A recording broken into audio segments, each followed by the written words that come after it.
Hi, everybody. Thank you so much for attending my session. My name is Andrea Paquette, and I'm president and co-founder of the Stigma-Free Society. First and foremost, I want to let you know that this is a pre-recorded presentation. However, I am here with you, and I'm very excited to meet all of you and share in a Q&A at the end of this session. I feel it's really important that we get to know each other and that we engage in meaningful conversation.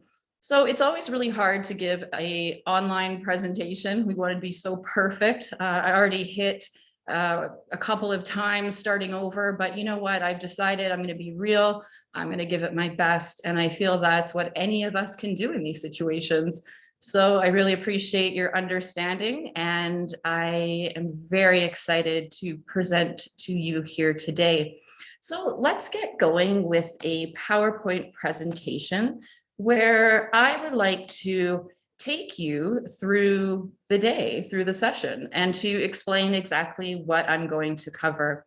So the order of events. The presentation is 1 hour long. First, I would like to discuss the digitization of mental health education and how that came to be for the Stigma-Free Society, and then focusing on the Stigma-Free Society Student Mental Health Toolkit. And then I'd also like to touch on our new Rural Mental Wellness Toolkit. And then, as I mentioned, get into a Q&A session with you. So at the Stigma-Free Society, we are a charity that is located in Vancouver, Canada. And I live personally on Vancouver Island, which is just a couple of hours by ferry to Vancouver. But that's the beautiful thing about being virtual these days. You can live wherever you need to live. And I live in a little town called Souk. So I think it's a wonderful thing that I could be presenting to so many people around the world. The Stigma-Free Society is about creating awareness, the understanding of ourselves and others, and acceptance in the world. And that is the theme with our education, peer support, and the programming that we offer. A little about me. I think it's really important that we're just very honest about who we are, where we've come from. As for myself, I was diagnosed with bipolar disorder in 2005. It was a very challenging time, to say the least. I have been speaking about my personal story since 2009. It took a good 4 years to really overcome everything that had happened to me. And I even attempted to take my life, which then I survived, and many years later found my passion in mental health, founding the Stigma-Free Society in 2010. And then truly just wanting to make a difference in the world. The society has grown over the years, and we have done many wonderful things, which I'm going to share with you today.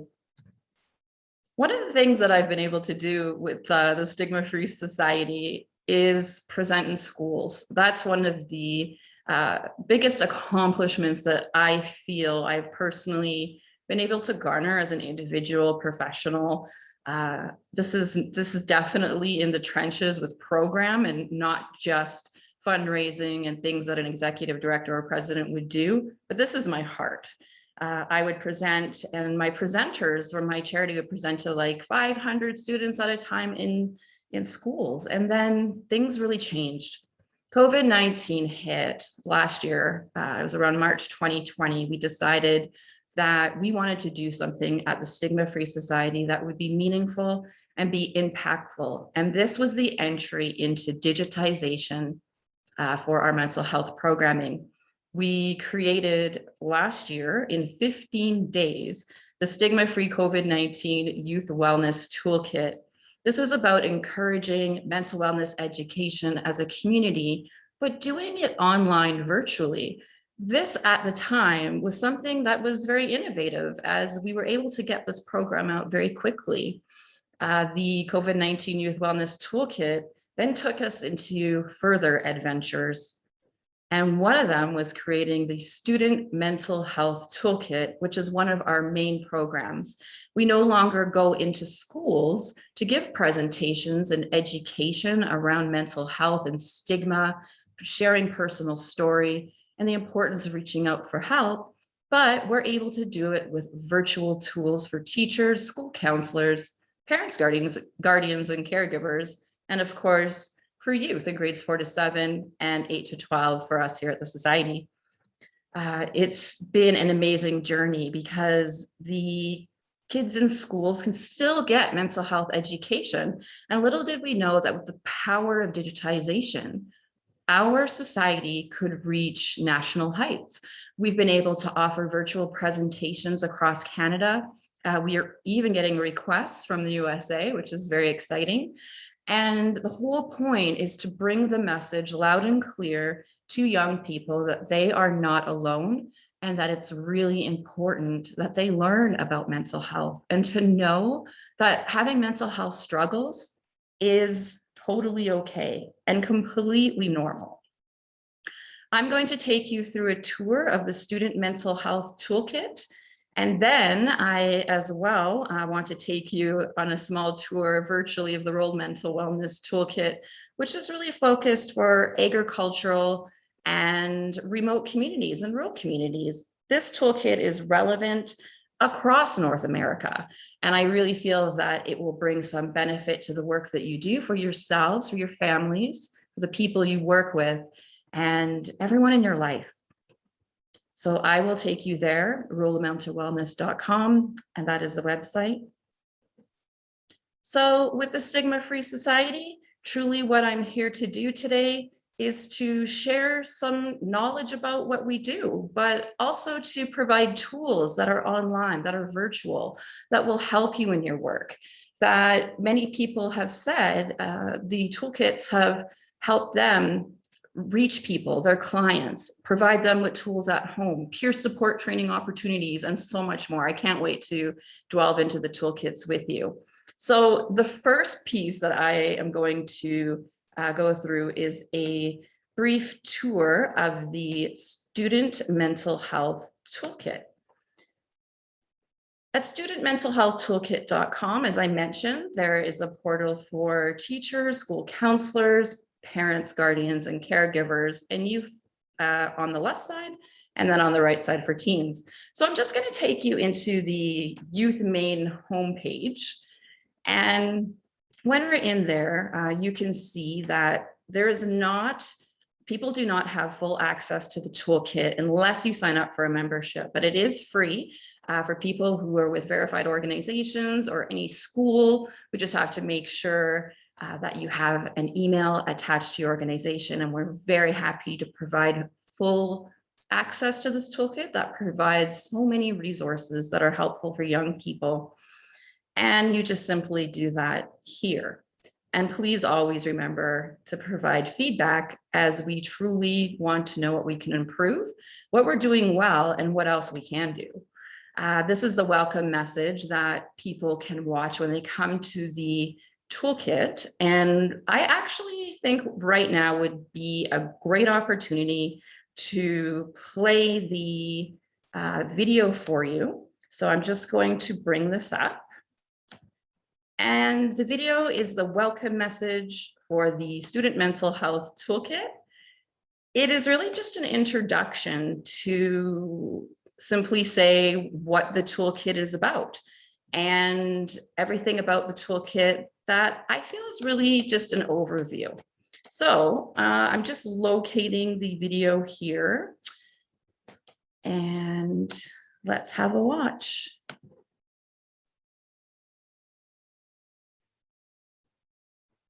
Hi, my name is Andrea Paquette, and I'm president and co-founder of the Stigma-Free Society. The Stigma-Free Society is a Canadian registered charity since 2010, and what we have been doing over the last 10 years is delivering mental health education across British Columbia. And as of late, we have been reaching national heights as well. We teach young people about mental health, the elimination of stigma, and how to stay well.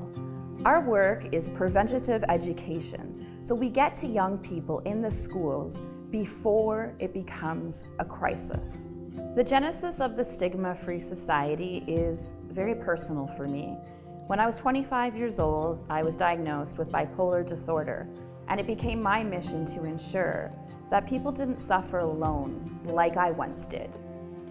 In creating the Stigma-Free Society with our co-founder Dave Richardson, we decided that we wanted to do more in the area of mental health awareness and especially in the elimination of stigma. There is not just mental illness stigma. There are developmental disabilities where people feel ashamed, addictions, physical illness, and even physical disabilities. And we can't forget racism either. So the Stigma-Free Society focuses on mental health, but we also do focus on other stigmas as well. And so this has led to the creation of the Mental Health Student Toolkit, where you are today. And we welcome you to this amazing resource. We have a coping with mental health section as well, which provides many resources and educational handouts where teachers can get all the information they need in one place. One of the things that I have often heard from educators is that they don't feel like experts and they feel really lost when talking about mental health. We have always been there for teachers and school counselors, and we want to continue to be in this virtual platform. It is really important that we communicate with our students that no matter what our challenges, we can all live extraordinary lives. We have various sections such as a video library where many people share their personal experiences of having mental health issues, and also young people who are sharing their stories, trying to just offer words of hope during this very difficult time in the world right now. Teachers and school counselors can download resources where they can connect with students and talk about mental health. We have live events that take place every single week, whether it's with a psychologist or a registered clinical counselor. People can do Q&A on Facebook Live. Where can you get such a great resource like that? As well, every single week, we have content flowing in, fresh content. So that means that the toolkit is never stale. It is really important to talk to students about youth mental health. I feel like it's becoming even more relevant as the days go by. Young people often feel alone, that they have nobody to talk to. And if they're learning preventative education, such as what this toolkit will provide, then they're going to seek help for themselves. And that's the most important thing. If you need help with this toolkit at any time, please reach out to us. At the Stigma-Free Society, we know how difficult it can be to talk about mental health in the classrooms, and we are here for you. It is vital that we are teaching our young people mental health education, and we want to make sure that you feel comfortable doing just that. So thank you for your time. I really hope that you enjoy the resources that are in this toolkit, and thank you very much for your support. Thank you, everybody. I hope you enjoyed that welcome video. So what I'm going to do now is take you back to the Student Mental Health Toolkit, which is a great example, I feel, of what we're able to accomplish in this virtual age when we can't be there in person, but we still really want to make an impact. So here, after you watch the welcome message, you can come down and you will see our virtual stigma-free presentations. As I mentioned before, we could be in person pre-COVID, but that is not the case anymore. However, we can reach even more people with our message.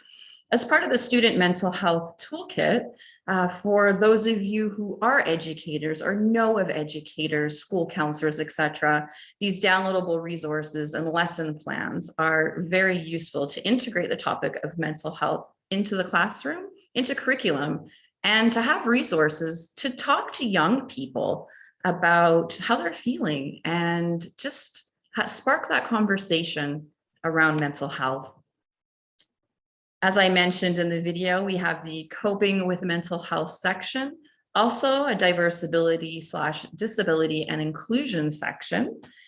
And we go down further where we have live wellness events with the Student Mental Health Toolkit.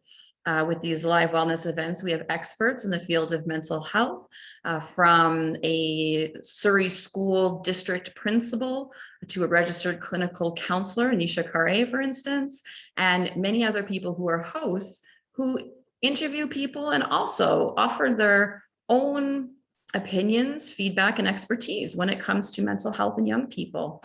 Student activities of what students can do at home or in the classroom with teachers, and a section specifically for parents, guardians, and caregivers, as I've mentioned before. This is a great resource, especially for people who feel lost. They don't know how to start that conversation with their children. They don't know where to go or what to do. This is a very helpful resource. Even though it is Canadian based, a lot of the material is really relevant North American. And as well, we have the inspiring stories section, 2 to 3 minute videos, where people from the community from all over the world submit to these short videos, sharing their personal stories or just their thoughts on mental health, trying to give encouragement to other people.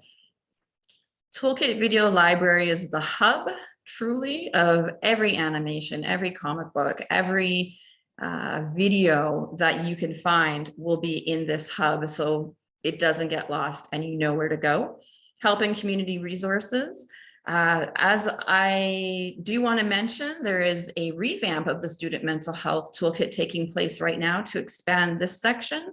And we are always improving, taking in feedback from educators, school counselors, etc., from parents, and we are always open to learn what else we can be doing to serve our community.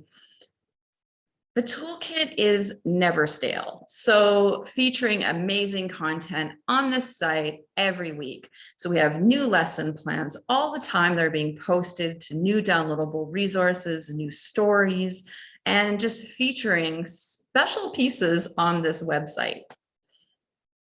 We have our blog posts, for instance, wondering when is the right time to seek help from a child counselor, to stories about champions, and just really touching on the topics that are really important and for people to be talking about. We also have our Stigma-Free Society Instagram account. We hope that you will check it out, and Twitter and Facebook, of course. So this is heavy virtual stuff, right? And it's just been a really interesting change over the last year. And I wanted to share with you how effective virtual programming can be.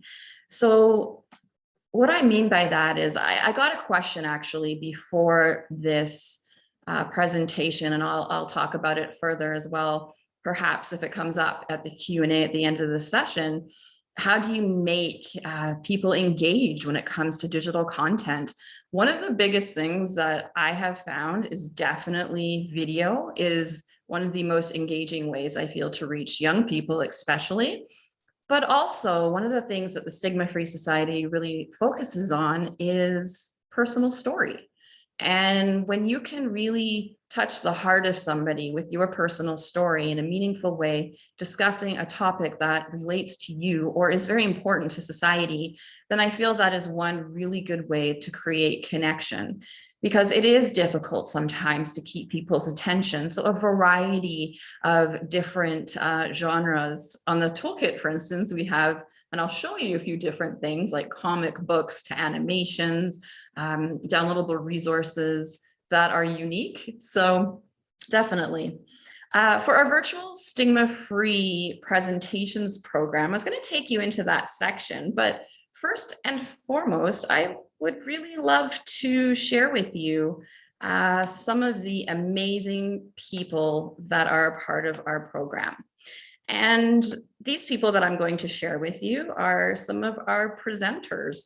So I hope you will enjoy this. And these are presenters who present virtually in schools, virtually, to students about mental health, about their story, and they're very inspiring to me.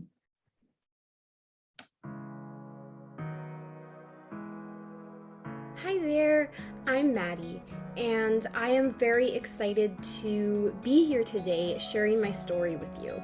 I am going to be telling you my experience of being diagnosed with and living with bipolar disorder.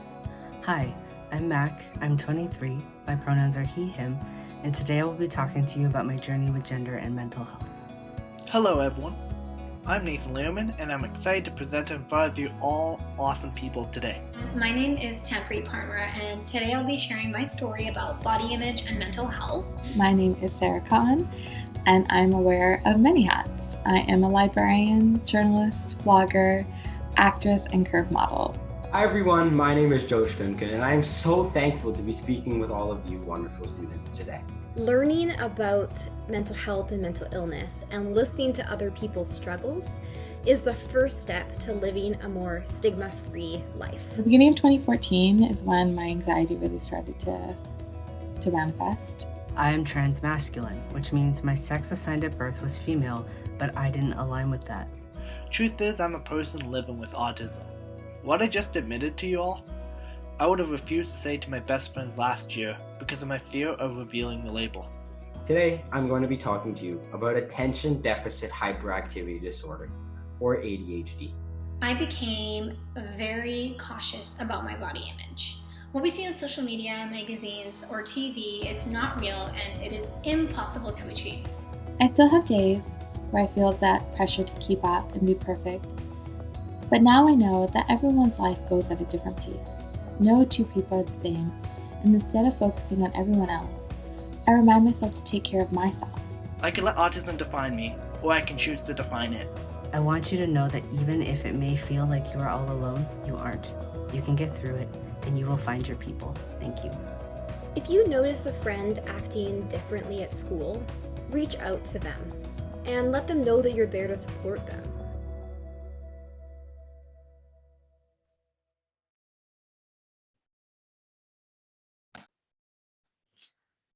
So I thought I would share that, as that is a true representation of the people that are employed at the Stigma-Free Society. We don't just talk about mental health, we talk about other stigmas as well. It's really important there to talk about stigma, perhaps in relation to autism or addictions, gender identity, and mental health is our focus, but we bring the voices forward of so many people with diverse experiences. All right. So now that I've showed you that, I'm going to take you back into the Student Mental Health Toolkit and show you some of the sections and what we've been able to achieve with a virtual platform. And the virtual presentations was just one of those, but I'll take you in and show you exactly what the program is all about. With the virtual stigma-free presentations, people can just simply request a presentation by donation or free if there is no availability of funds. We can understand that. And there's educators' guides for the program itself, stigma-free school program information to lesson plans for the different age groups, an educator step-by-step guide, student activities at school. And one of the things that I really love is that we provide with a co-presenter a mental health education piece. And then the presenter provides the personal story. So this is the ones for grades 4 to 7. And it just really talks about, we're going to learn about mental health, different emotions, what they are. So this is a more basic, younger version. And then we go to mental health and stigma, grades 8 to 12. So I'll just open this up here. And coming back to that question around, which I'm really glad I got, around engagement, I believe like having really great visuals is a huge thing when it comes to the digitization of education, whether it be mental health or anything of the sort. And when presenting as well, not just reading, but really knowing the material and engaging with the students, for instance, in this case. And yeah, we've just really been able to engage our students and doing so in a unique way. We also have a stories of stigma documentaries. As I mentioned before, video is very, very engaging for all people, I feel. And so we have many stories of people who, like Maddie, for instance, has bipolar disorder, and Kamal opens up about his journey with addiction, and so forth and so forth. And so one thing that's really easy about the Student Mental Health Toolkit is the ability to navigate it. You simply go to this menu, and the next section is the downloadable resources and lesson plans. It provides a guide to the lesson plans, feedback to the lesson plans, and this is just some of the examples. Lesson plans for grades 4 to 7. What is stigma? How to help a friend experiencing overwhelming feelings, positive thinking, and just going into all of these really amazing topics. And there you go. Downloadable resources are a little bit different than lesson plans. They're great for school counselors or anybody who just wants to learn more about mental health and reaching out for help, to social media hiatus, of course, we're talking about digitization, that's kind of funny, and tips for setting boundaries, etc. And now I'm going to take you into the coping with mental health section, which is like my favorite, I really feel. Coping with mental health. So here we have this wonderful video of Dr. Dana Wasserman, board member, good friend of mine, and a clinical psychologist. So she talks about the different mental illnesses, what they are in a very clear, easy to understand manner. And I feel like when we are putting information out there in the digital world, it's important to just make it simple. I feel like that is sometimes the problem many of us run across is we try to be too perfect. We try to be too complicated when really just saying it like it is and creating that simplicity around the message where it's easy for everybody to understand.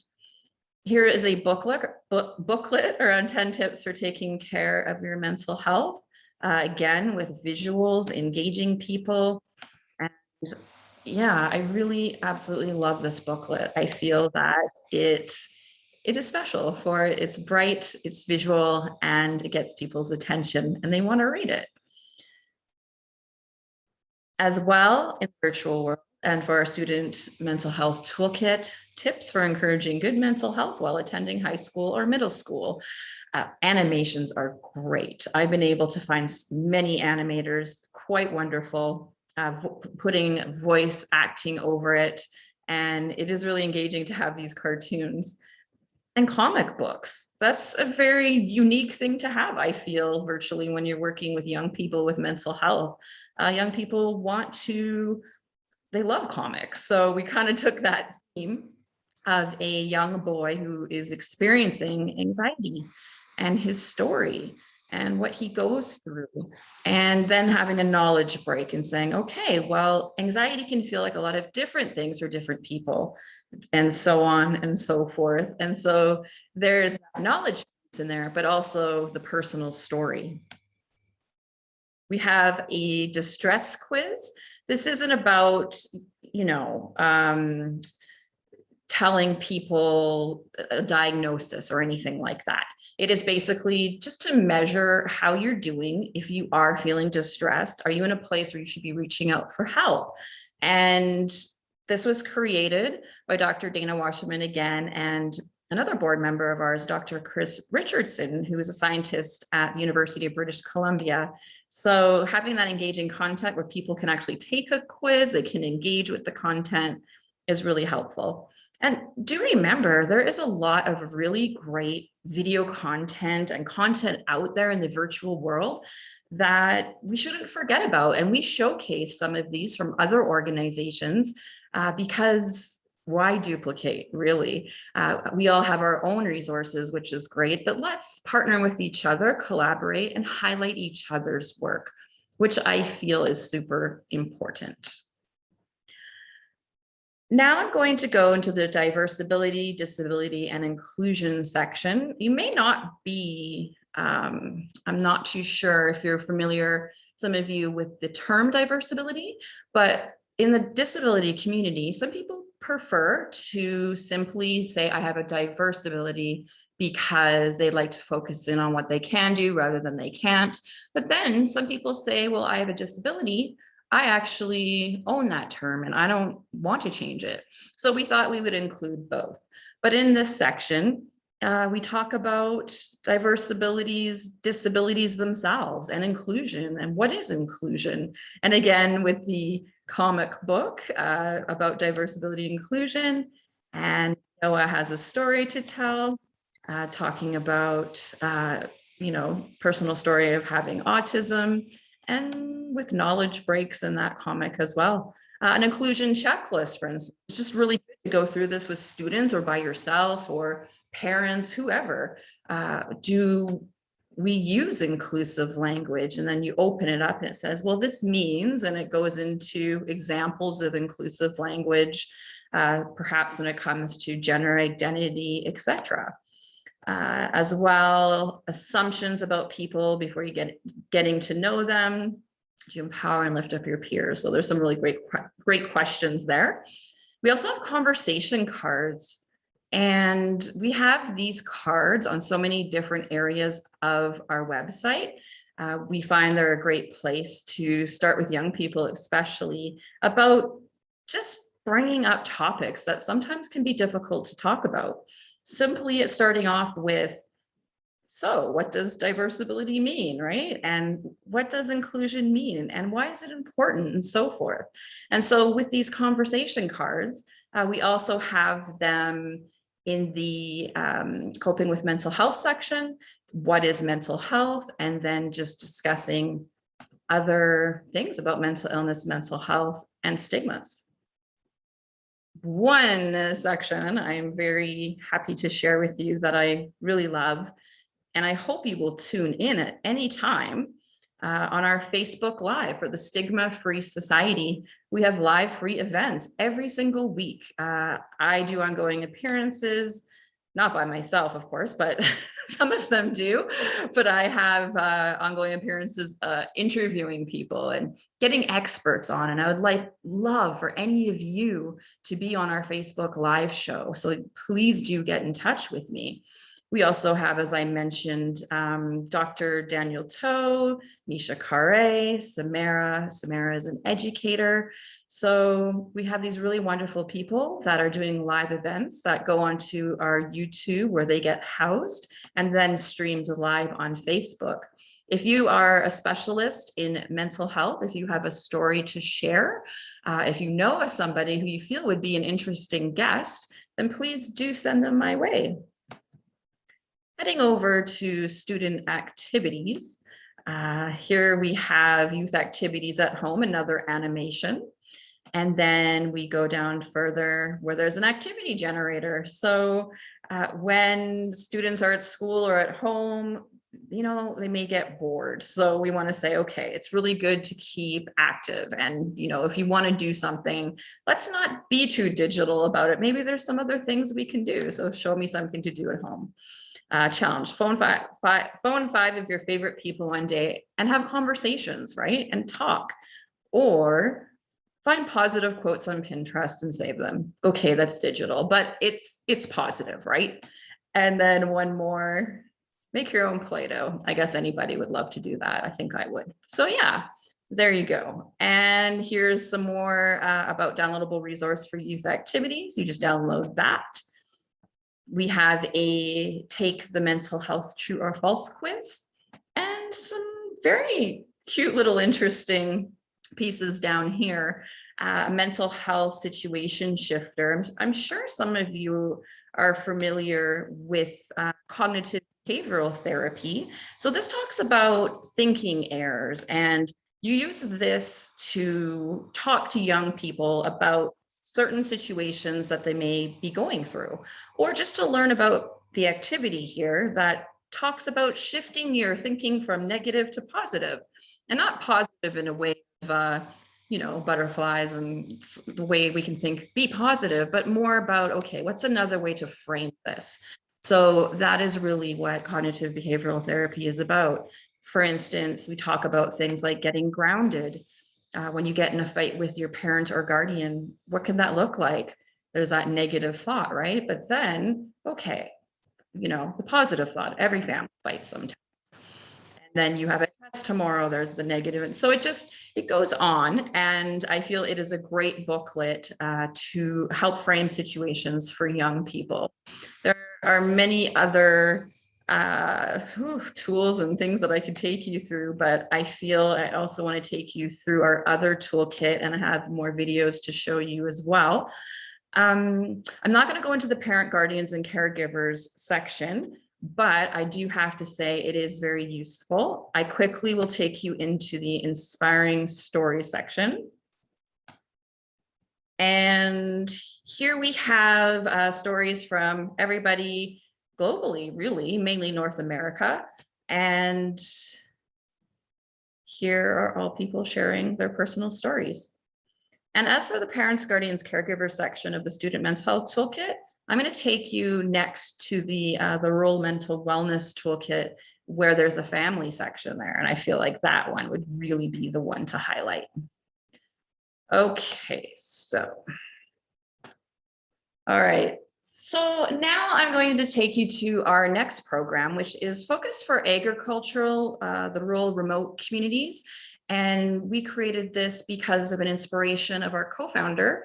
We renamed as the Stigma-Free Society in 2016. Originally was the Bipolar Society.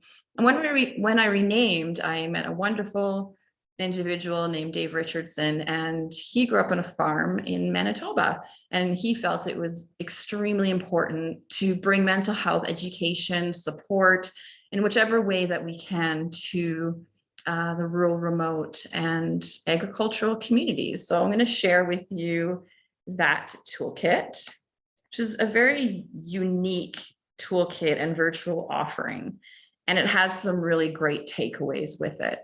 So as you can see here, the website, ruralmentalwellness.com. And when you come down, again, a welcome message. This is what Stigma-Free is really known for, are these toolkits, being in this virtual space and having a similar but unique feel to each of them. So we have a welcome message here from Dave Richardson, who I just mentioned, and coming down, taking care of your mental health. So a section on your mental health matters, similar in the Student Mental Health Toolkit to the Coping with Mental Health section, but specific to this audience, the rural and remote and agricultural communities.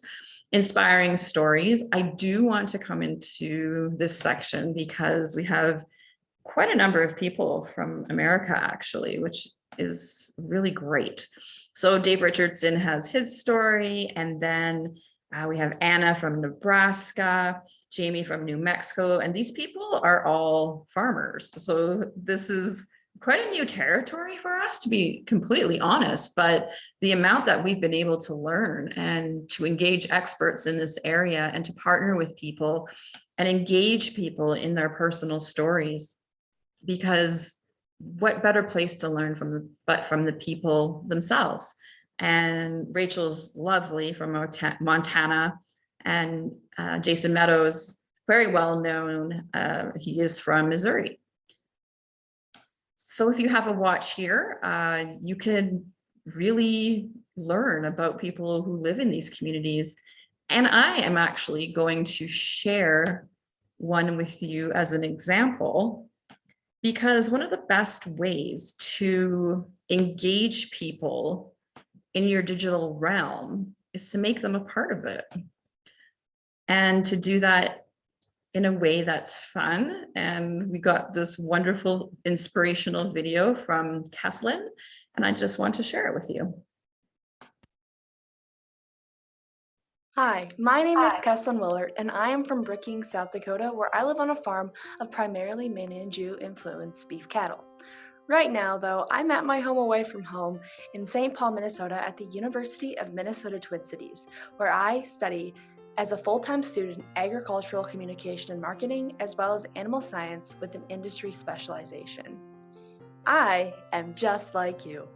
Growing up in both rural Minnesota and South Dakota, I witnessed firsthand the pressure that many agriculturalists face within the industry. Also, I saw how topics of mental wellness were avoided at all costs and instead replaced with the mentality of just get over it. As a beef farmer myself, I understand how it feels to have your livelihood be determined by ever-changing market prices. I also felt the same despair when I lose calves during calving season, and I feel the same sense of hopelessness that comes when illness runs its way through my herd. I also have witnessed many of my close family and friends struggle with mental illness, including myself. And each one of us, unfortunately, refused help because we claimed we were tough enough to get over it ourselves. I didn't seek help simply due to pride, because I was worried what my family and friends would think about me. Too often, I've heard members of the agricultural community state that mental illness is fake. It's just a few bad days, or it's a sign of weakness. However, mental illness isn't a sign of weakness. It's exactly how it sounds. It's illness. And like any other illness, with the help of medical professionals, it can be cured. As members of rural communities, we need to stop clinging to our pride and claiming that we're just tough enough to get through it. As an agriculturalist, I have seen the immense support systems between family, friends, and fellow producers. And in our communities, we need to use this immense support system to start conversations about mental health. With evidence showing increased farmer suicides, the mentality of just tough it out hasn't been working, and it isn't going to work. So today, I challenge you and your family to reach out to members of your community to start a conversation about mental wellness. Who knows? You could be making more of a difference than you realize. So those are our inspiring stories. And I really encourage that if anybody has an inspirational story to share or any thoughts on mental health, we really love to hear from those who have lived it. And I find a great way to engage people online is once again with that personal story and making them a part of what you're doing. I'm going to go back to the toolkit here. And as I landed on the Inspiring Stories page, I am now going to show you some other pages. Your mental health matters. So mental health resources, we have created a number of articles. Many of them have voiceover clips, so people can listen to them on the farm or when they're in the car. As well, we highlight people's stories like Jerry Friesen, the recovering farmer, who's now a host with us, because we have as well on this toolkit live events that are different than the student mental health toolkit. We also have an Indigenous highlight section, men's mental health. As we know, so many men feel that they need to suck it up. You have to have that stiff upper lip. And we need to really embrace our men and let them know that having mental health issues is completely okay. It is normal. It happens to everybody. So we have some resources in this section specifically for men, because the stigma, self-stigma, where people feel really reluctant to reach out for help, and social stigma, where there's that judgment, really lies heavily on men. And as you go down here as well, we have partnered with Rumi, who is a wonderful organization here in Canada. And these are called Bites. And they're just bite-sized articles to talk about various topics. They're great. And again, conversation cards. We really like these at the Stigma-Free Society, talking about mental health. Sometimes a conversation just has to come down to the simplest thing. Sometimes people don't even know how to define what mental health is versus what mental illness is, what anxiety actually is. So once again, breaking down the information in a very digestible way. That's what the toolkits do, digestible information. I really love research. These are all evidence-based resources, but it's very hard to read a research paper. So we like to provide resources and things that, you know, are easy to understand. I really like this section here, supporting youth. So if you're struggling with your mental health, it's nothing to be ashamed of. Youth actually, they do face unique challenges in these communities, in agricultural and the rural communities. So we have some illustrated animations, tips for taking care of your mental health, and youth wellness, specifically for young people who want to learn more. Comic book about reaching out for help. And again, some information around infographics are always really useful too, because when we're talking about youth in the rural communities, 3 in 4 youth with mental disorders do not have access to specialized treatment services.